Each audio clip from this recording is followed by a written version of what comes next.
ulibaizire betting kama mwanako. Umenisahau ninayoyapitia ni makubwa wakati wa shida.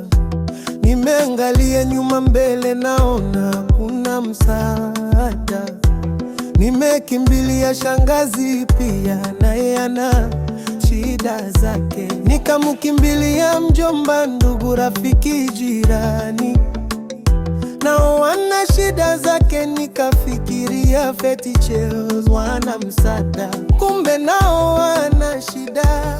Ndivyo nimeamua kukaa chini nikililia Baba huyu uliye mbinguni, sababu nimesoma ndani ya neno lake kwamba pesa na dhahabu zote ni zake. Watoto nyumbani wanalia, Mungu mke nyumbani. Na Bisazi Sylvine ushindi nalia, hakuna chakula.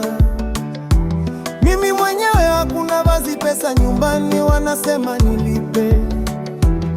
Nisipolipa nifukuzwe, hata shule nashindwa lipa. Nikipita mtaani mimi ndiye wimbo wanaimba. Na kuomba mke wangu usilie, watoto wangu wana Holy Lord, save glory, glorious, musilie, najua kwamba Baba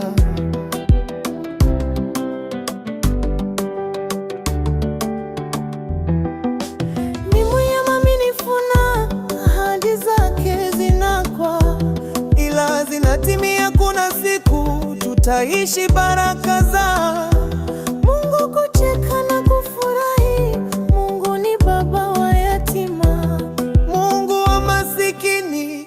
Baba yangu uliye mbinguni, tazame na macho ya mshamaya na kunikumbuka na mimi utakapobariki wengine, na mimi unikumbuke.